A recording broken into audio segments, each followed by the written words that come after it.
Saya sapa semuanya, shalom, shalom.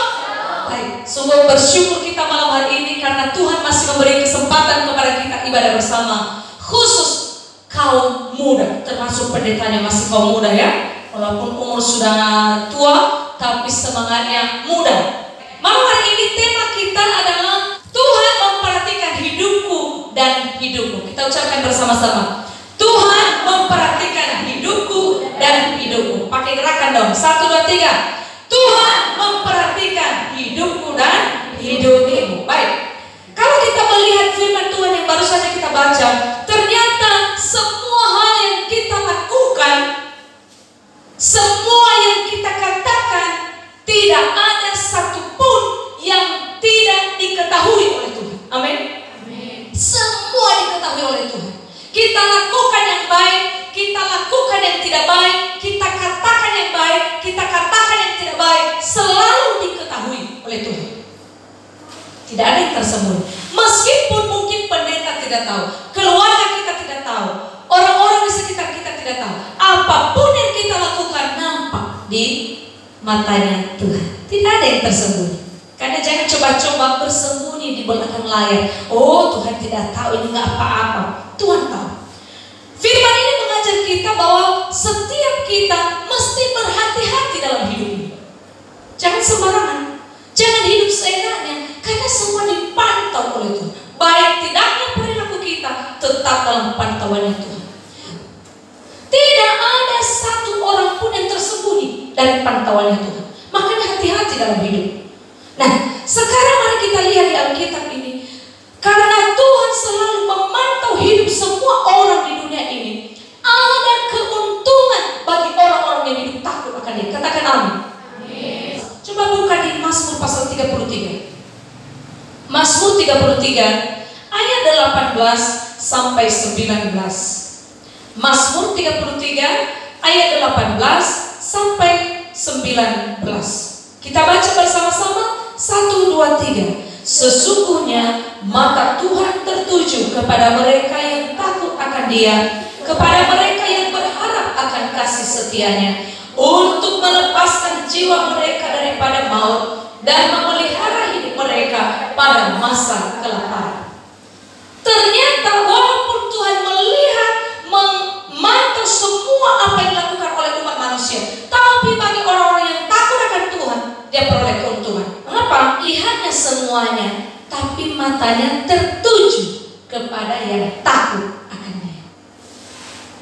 Mau cemburu yang lain tidak ambil pusing. Bagi orang yang takut akan Tuhan, Tuhan beri perhatian khusus. Katakan amin. Amin. Bangga menjadi orang yang takut akan Tuhan. Bangga. Ketika engkau meneteskan air mata, Tuhan melihat. Ayat 19 dikatakan, melepaskan jiwa mereka daripada maut. Saya bangga punya Tuhan. Berarti ketika saya bawa kendaraan, mata Tuhan tertuju kepada saya. Misalnya ada orang yang mau mencelakai, ada Tuhan di sana? Ada Tuhan di sana. Termasuk kesaksian saya waktu hari Minggu itu, waktu saya pulang dari pelayanan, saya dikejar anjing 3 ekor.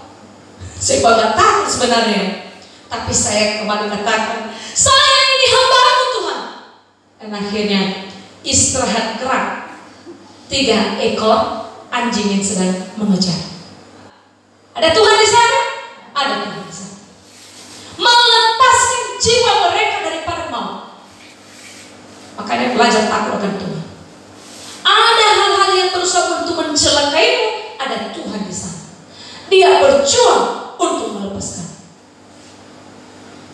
Karena gak perlu takut kan dalam hidup ini. Ada Tuhan. Pandang Tuhan yang terus memperhatikan hidupmu. Dia melepaskan jiwa kita daripada maut. Ada orang-orang yang merencanakan hal jahat terhadap kita, Tuhan berperan di sana untuk memberikan kita kelepasan. Amin. Apalagi dikatakan di ayat 19 itu, dan memelihara hidup mereka pada masa kelaparan. Ingat itu. Tuhan tidak pernah membiarkan umatnya mati kelaparan. Percaya itu. Dia memelihara umatnya yang takut akan Dia pada masa kelaparan. Dan terbukti itu ketika terjadi kelaparan di Kanaan. Bagaimana dengan keluarga yang pindah ke Mesir?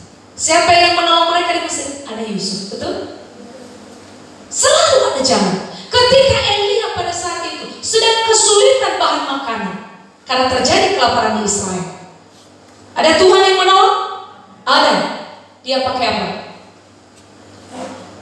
Tuhan menggunakan burung gagak. Padahal burung gagak itu sebenarnya burung yang rakus.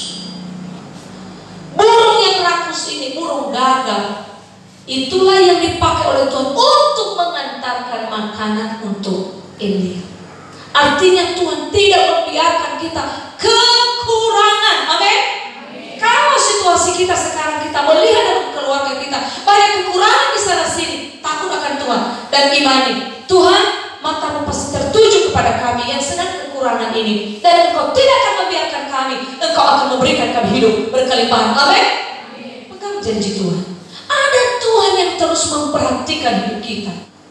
Orang kaya pernah merasa cukup? Enggak.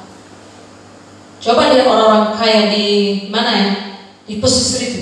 Coba lihat. Mereka berhenti bekerja? Enggak. Cari terus. Sudah dapat, simpan. Dan akhirnya dia mati juga. Tidak pernah puas. Tapi orang-orang yang takut akan Tuhan pasti dia bahagia. Karena ketika dia butuh, bukan lagi karena usahanya dia dapat, tapi Tuhan menyediakan. Saya teringat waktu masih kuliah juga, sulit ekonomi, tapi ada saja cara Tuhan. Ada Tuhan.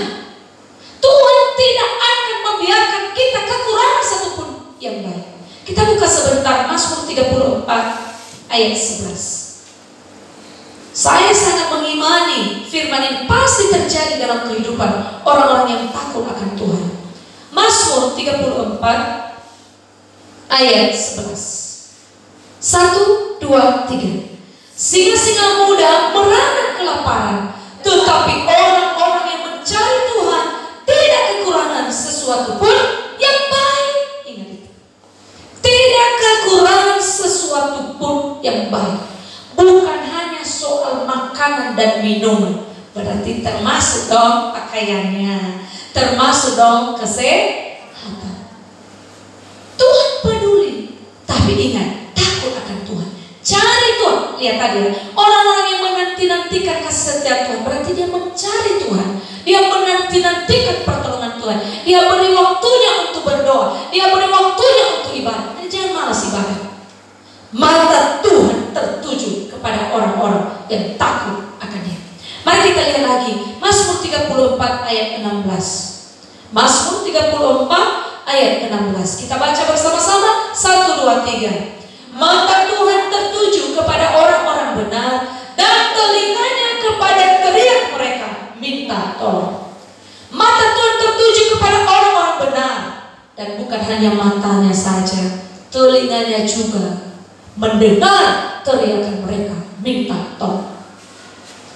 Pernah Anda melihat orang sama-sama berdoa untuk hal yang sama? Pernah nggak? Yang satu mendoakan A, kedua mendoakan A. Ternyata ketika si yang satu ini, yang nomor satu ini mendoakan A, Tuhan mendengar dan memberi. Tapi ketika yang nomor dua ini meminta, tidak dijawab. Tahu di mana letak perbedaannya? Kenapa bisa berbeda? Lihat firman ini. Mata Tuhan tertuju kepada orang-orang benar, dan telinganya kepada teriak mereka minta tolong. Ternyata kehidupan kita benar atau tidak menentukan Tuhan mendengar atau tidak apa yang kita minta. Sekali lagi ya, kehidupan kita benar atau tidak sangat menentukan Tuhan mendengar teriakan kita atau tidak.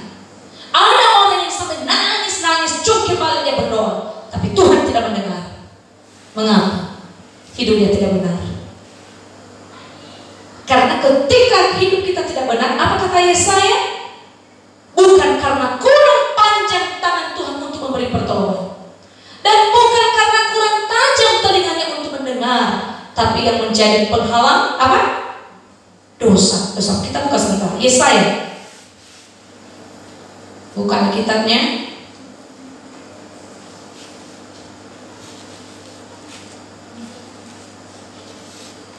Yesaya pasal 59 ayat 1 sampai 2. Yesaya pasal 59 ayat 1 sampai 2.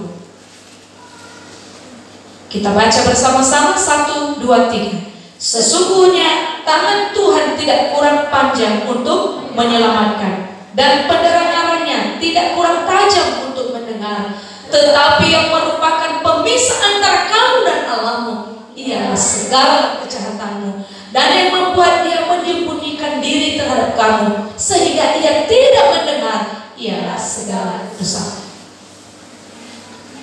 Kalau ada dosa, doa yang kita sampaikan terhambat. Tuhan kita sebenarnya tidak tuli, tetapi Dia tidak mau mendengarkan apa yang kita minta kalau ada hambatan tadi, yaitu dosa. Makanya jangan bermain-main dengan dosa, ya. Jangan bermain-main, karena Tuhan lihat semuanya. Jangan bermain-main, walaupun tidak ada yang mengetahui. Jangan bermain-main dengan dosa. Takut akan Tuhan. Terus bangun imanmu. Katakan, oh Tuhan, meskipun saya menghadapi berbagai kesulitan, saya percaya mata Tuhan sedang tertuju kepada saya. Saya tidak berhenti berdoa sampai saya dapat. Amin. Jangan berhenti berdoa untuk sesuatu hal sebelum engkau mendapatinya. Kita tidak perlu takut menghadapi apapun. Tidak usah hidup dalam kebimbangan, tidak usah hidup dalam kecemasan. Apapun itu masalahnya, pasti ada jalan keluar. Karena bagi Tuhan tidak ada yang mustahil. Amin. Kita berdoa. Kami bersyukur kepadamu ya Tuhan untuk firman Allah yang sudah kami dengar malam hari ini, yang mengingatkan kami ada Tuhan yang memperhatikan hidup kami masing-masing.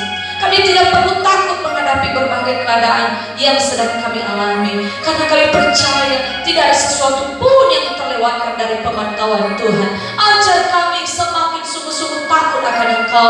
Ajar setiap kami untuk sungguh-sungguh memberi waktu menanti-nantikan kasih setiamu, memberi waktu untuk bersekutu dengan Tuhan, karena Engkau sumber segala yang baik dalam hidup kami. Meteraikan firman dalam hidup kami dan mampukan kami untuk melakukannya. Di dalam nama Yesus kami berdoa. Amin.